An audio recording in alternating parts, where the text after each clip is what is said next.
Sige, kwentuhan mo ko. Ito, napakasimple lang. Simple lang talaga to. Sige. Ang sabi mo, ikaw ay galing doon sa Clark. Yung parang haunted house. Hospital. Haunted hospital. Ano yung, ano nyo yun? Yung sa eskwelahan nyo, etc. Ano, katuwaan lang. Tapos yung pumasok ka doon sa haunted house, anong naramdaman mo? Sa pinaka-ilalim na po. Kasi hospital yun, alam ko eh. Oo. Kasi nakalibing lahat ng mga Yung, mga sindalo po dati. mm, Na hindi na nasindi ng pamilya nila. Doon banda po, mabigat po sa pakiramdam sa mainit. kasi, yun ang sinasabi ko sa inyo ha. Ito, totoo to. Eh, sa mga nagtatanong sa akin niya, katulad niya sa Saudi, Yati Banban, ito po yung totoo yun. Mayroon ito paniwalaan. Pag itong taong ito ay sinamahan ng mga ligaw na kaluluwa, lalo na yung mga black lady, espiritu masama, na hindi niya matanggap ang pagkamatay niya, o pwede siyang namatay, na hindi siya humingi ng tulong sa Panginoon Kristo, yung sa puso't galit niya, puro pagpapatay na. Pag yun ang sumanib sa isang tao, pinunta siya sa mga manggagamot, kaya nga siya pumunta sa mga albularyo, para matanong kung anong nangyayari sa kanyang buhay. Ngayon, katulad nangyayari sa iyo, di ba? Hindi mo naman iniisip, may pumapasok. At hindi ka makatulog at yung dibdib mo sumasakit. Pero, first time mo nangyari yon. Pero kung dadaling ka sa ospital, mangyayari, walang makikita. Totoo yun, o pwede yun. Ito yung sinasabi kong paliwanag ko paulit-ulit sa mga pasyente. Kung siya ay walang sapi, kahit papel lang ang gamitin mo sa kanya, hindi ito iinit basta-basta. Kahit yung palito lang ang gamitin mo sa kanya, kasi wala naman tumaditik. Kasi tumawag sa Panginoon na lagyan to ng bisa para idikit sa daliri niya. Ngayon, doon mo malalaman ng isang tao na sinungaling na wala siyang kulang. Pero hindi mo siya pwedeng i-judge. Pwede niya sinusubukan lang siya. Pinadala siya ni Satanas sa isang manggagamot na alam niya itong manggagamot nito ay hindi kayang linglangin ni Satanas. Pero susubukan. Kasi Jesus sinubukan ni Lucifer. Diba? Wala nga makita doktor. Itong maganda to. Sabi mo sa kanya, manalig ka, manampalataya. Pwede mo siyang pray over. Kung wala naman talaga siyang sakit, pwede mo sabihin sa kanya, ate magdasal ka. Hindi na uulitin to ni Satanas na pasukan ulit na huwag ka nang pupunta dun sa tao. Then alam niya, makukonsensya siya na wala siya sakit. Pero kung siya meron naman ganun sakit na hindi matukoy dahil wala, magaling si Satanas eh. Si Satanas, lahat niya ng salita sa Bible alam niya. Ang hindi lang niya magawa, ang lumuhod at manalangin. Pag alam ni Satanas, itong pasyente nito ay pupunta sa instrumento ng Diyos na binigyan ng karunungan at makikita ng mga mata o magagamit ng mental therapy, hindi siya diyan papasok. Kaya nga mong tatawagin ng mga mangkukulang, mga body spirit para kung sino umalilil rito. O pwede yun. Sa isang dasalan lang, sa isang pananalig, meron siya sa negatibo. Ito lang mapapayo. Hindi mo siya pwedeng sabihin na may krong-krong, may baliw siya, etc. etc. Kailangan ituro mo sa kanya, ano ba ang Diyos? Di ba, pag-ibig? Ano ba sinabi ni Kristo? Anak, lagi kayong manalangin at tumawag. Ganoon naman sinabi sa akin ng Panginoon sa Kristo eh. Yung ako'y naggamot dito sa Pampanga eh. Turuan ko ang mga taong magbalik loob. Oo, napakahirap yun. Dahil hindi naman ako pare. At hindi naman ako Hindi ko alam kung maniniwala sila. Ang sabi ng Diyos, nasa iyo ang aking basbas. Mayroon ka sariling mata at isip at puso. Nasa kanila kung paniniwala ka. Pero dasalan mo sila na maging payapa kanilang isip at puso. Kasi kung i-judge mo ang isang tao, kaya nga siya pumunta sa isang manggagamot para malaman kung ano bang klase nangyayari sa kanya pag nasolve siya ng bahay, doon siya, hindi siya makatulong. O pwedeng inaalilihan tayo ni Satanas. Napakahirap kalaban yun. Exorcist na yun. Hindi mo makukuha sa isang ipit, anuman. Kung hindi tuturuan ka, magdasal. Diba kaya nga may mga pari tayo, apostol, may mga kung anuman reliyon.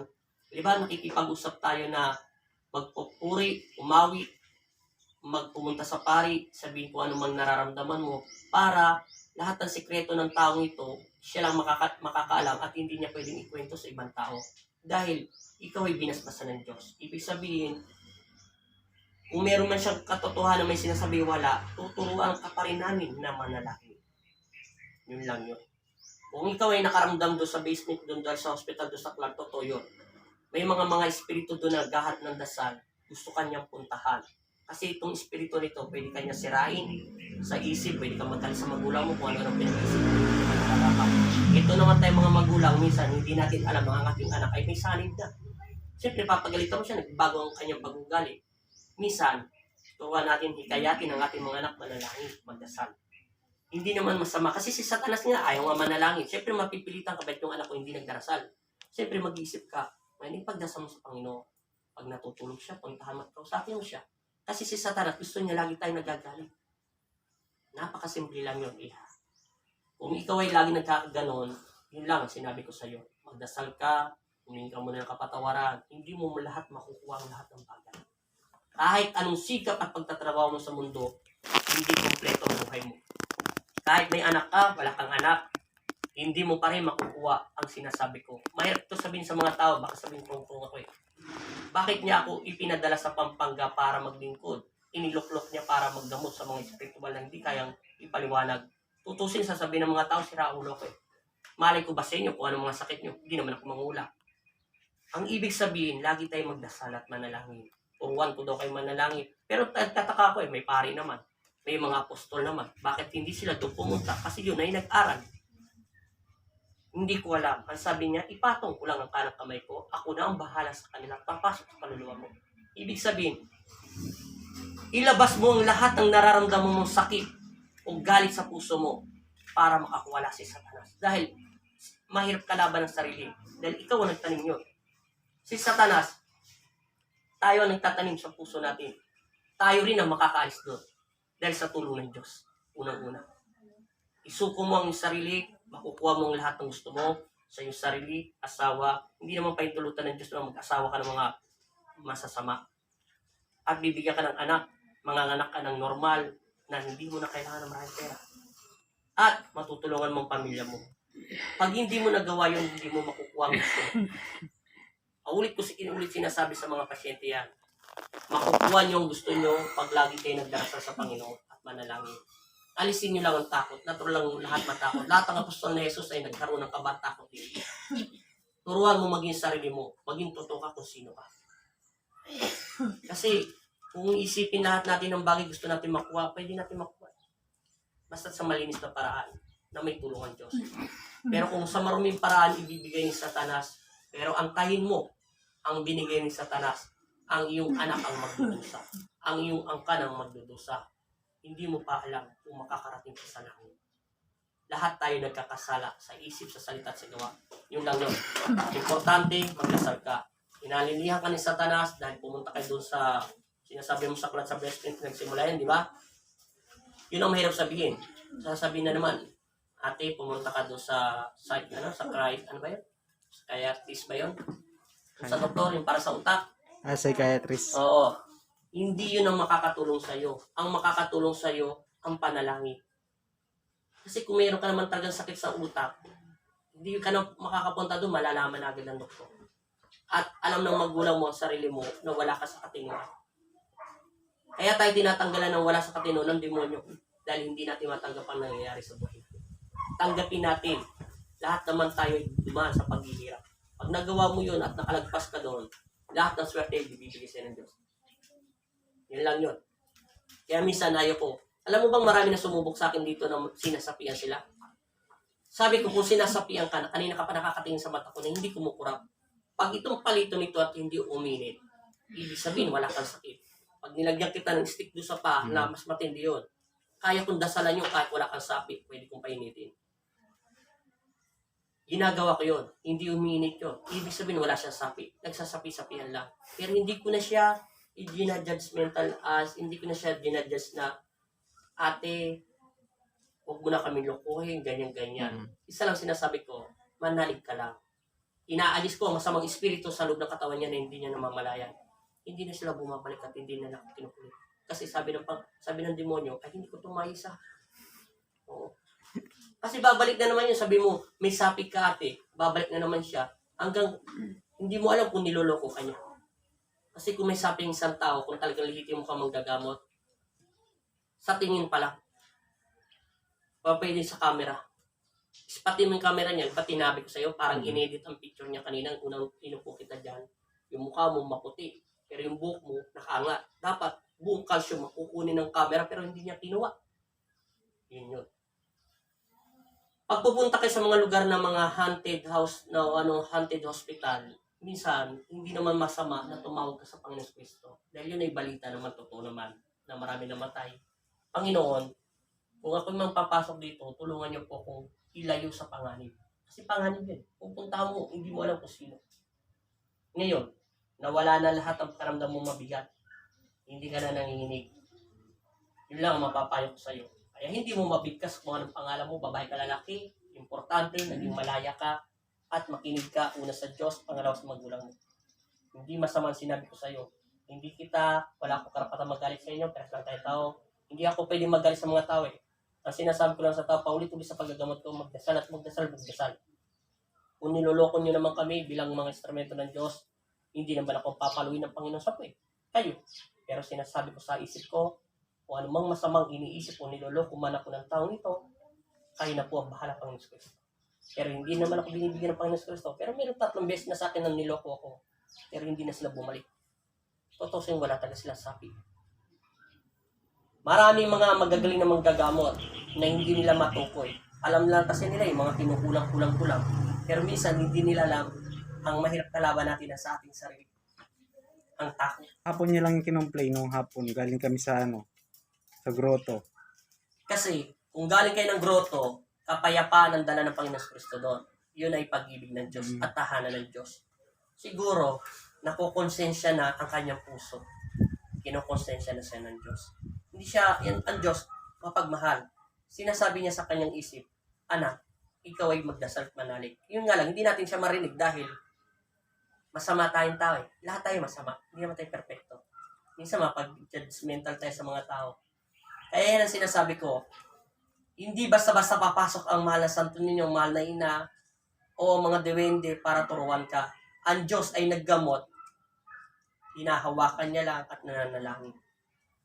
At hindi ka pwede tumatawag-tawag ng kung ano-ano at ewan ko sinong gabay. Ang gabay natin ang mga anghel natin.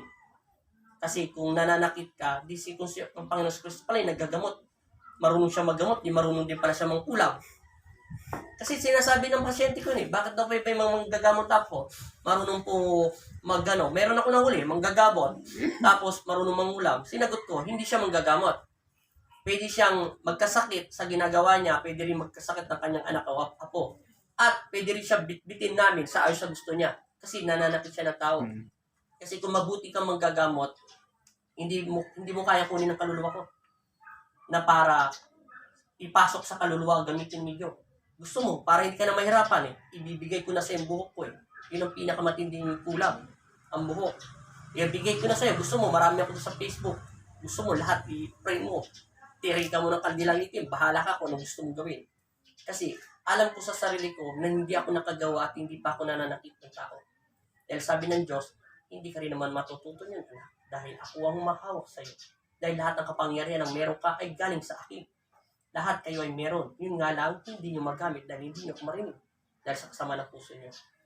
Kasi kung talagang isa kang mabuting albularyo manggagamot ng Diyos, pinili ka nito, tinakda ka.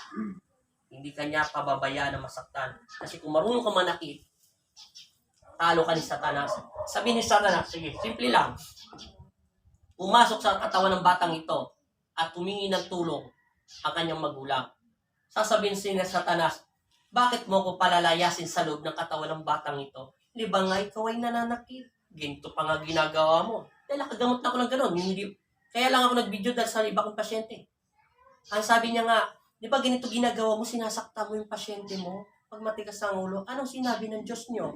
Turuan siya, manalangin at palayasin kami. Paano mo kami mapapalayas? Ikaw nga gumagawa ng kasamaan. Kung sabihin ako ni Satanas niyo, napahiya ako sa mga iba kong pasyente, marami nanonood sa akin. O halimbawa, sikat na ako. Sabi ni Satanas, mayroong exorcist dyan. Tawa siya ng tawa sa akin.